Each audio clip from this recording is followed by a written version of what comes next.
other things. Without further ado, I'd like to introduce our first proper presentation, save me waffling on. Ryan Walmsley is a young man from Stevenage who's done a great deal for the Pi community. He creates and runs the Ryanteck.co.uk website, which is a map of over how many thousand? 34, I think. Over 34,000 Pis worldwide, so you can all see where Pi is located. And he's also the co-editor of Pi Weekly, which is a weekly newsletter about Pi. He's also the organiser of the Stevenage RPI Jam, which is starting next month. Fine. Yes. But today he's here to talk to you about his latest project, so over to you. Okay, that's fine. No. No. It is. Yeah. Hello, I'm Ryan Walmsley and I'm presenting my next project, RPI DNS.co.uk. Just to introduce myself, you can find me as Ryanteck on Twitter.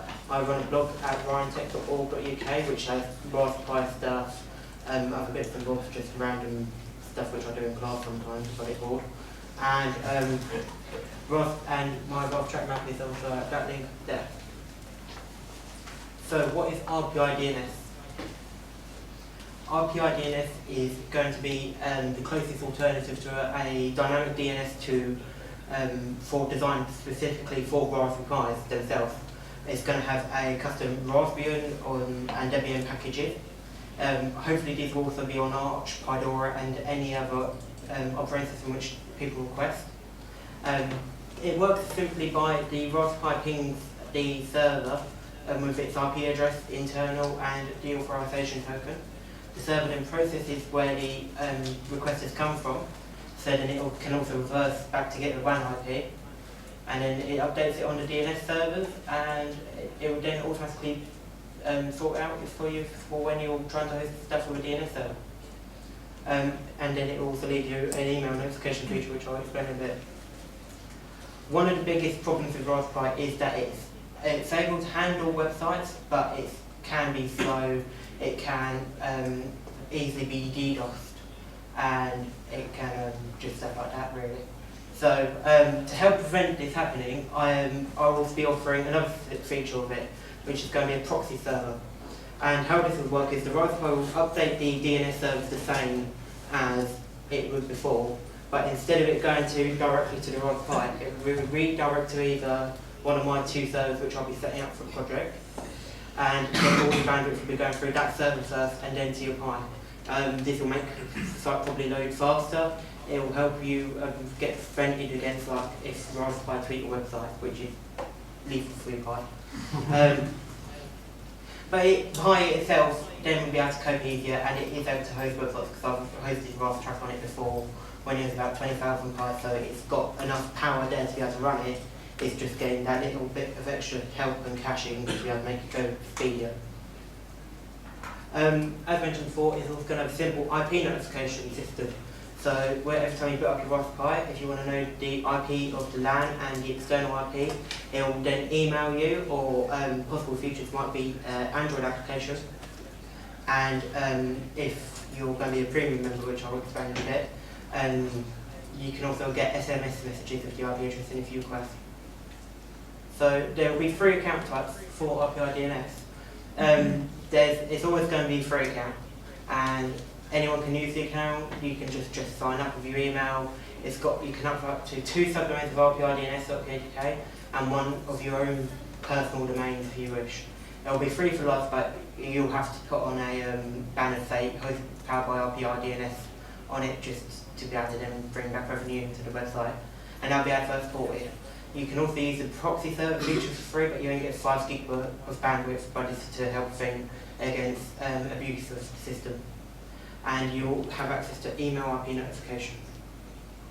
There will be the premium account, which you get up to 10 subdomains of RPI DNS. You get unlimited domains of your own, which you can add. It will be about £3 to £4 a month, so it's no dearer than having to rent out VPSs, but you get to say you host on a Pi. You'll get 100 gigabytes of bandwidth, so it's a lot more heavier bandwidth, and it will also be cached, so then you've also got speed. Email and SMS notifications, so if you're at a place where your phone hasn't got 3G like here, but you can get GPS GPRS and get SMS notifications, which is going to be very handy for some people. And there'll also be education accounts. So if you're in education and it's got a .sch.uk and a .ac.uk email address, you'll get 5 subdomains and 1 normal domain and 10 gig of proxy server bandwidth. And one of the best things about this project is that if schools want to host a site using a Pi, instead of having to open up port 80 as normal, they can open up port 1234, and the proxy service will then redirect the traffic from port 1234 to port 80 on the client side. So the client won't even notice you're running on a different port. And this is more likely to be able to get through your systems, firewalls at schools. It's going to have a tutorial database. So it's going to have a basic Nginx web server setup because Nginx is considered Apache because it's faster. Without Nginx, Ryanteck wouldn't be here today. WordPress blog, simple form software, a tutorial on how to live stream using the camera module, which I done a few weeks ago and it's narrowed down. Happy to have an extra Pi to work with. But I was able to run a live stream of my fish. And it got tweeted back Raspberry Pi and it was able to hold the traffic because it was being proxied through one of my servers. So instead of it being where you're getting 500 people connected to your Pi, you're only going to get one connection, so which will make it a lot faster. And I might even write a book on how to do it all, and if I do a book, you'll also get 1 month membership to sign up with. So I'm hosting with DigitalOcean as the main service. They're the cheapest I can afford at the moment. And there's going to be 3 servers powering the system. There's going to be the main one, which is running the site, which is AMS1.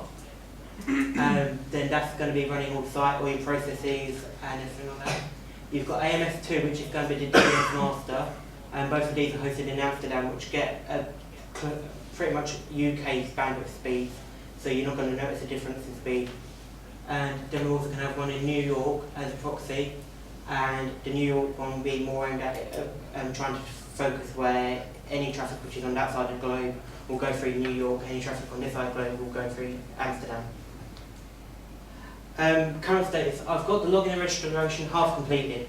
I'm going to be using Mozilla Personal, which allows you to log in just by using your email account. And it's going to be a very swift sign-up process. You're not going to fill out loads of forms. It's also more secure because I'm not storing any passwords. DNS servers are fully working. They've been powering Ryanteck and RPI DNS for the last month now.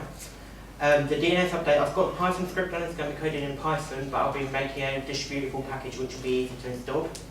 And the proxy servers are, like I said, I've tested them and they're set up. So now I've just got to create the scripts which will automatically update the servers and the DNS servers. Extra features. One of the things which is critical is being able to reboot your Pi if you host your website on it, because sometimes it just gets up and won't need rebooting. So you should be able to hopefully do that through the website at a later point. It won't be straight away. As we're going to be pinging your Pi and sending traffic through it, we'll be able to do uptime monitoring. So you'll know how much we can ping your Pi, uptime of it. And you also get emails, text messages. If you're premium, you get text messages. If not, you get emails of when your website goes down. So then you can know it's down. I've had it a couple of times as well. I've not known it's down until I get somebody to tweet me about it. So this will be a lot better than you know it's down. I'm hoping to launch it in November or December. I have got college to do and I'm now organising my own jam. So at the moment college is going slow, so I should be able to get it done quickly. At the start of the year, they normally pile on all the work next year. So yes, hopefully November or December. Is there any questions that anyone has? No. And that's it.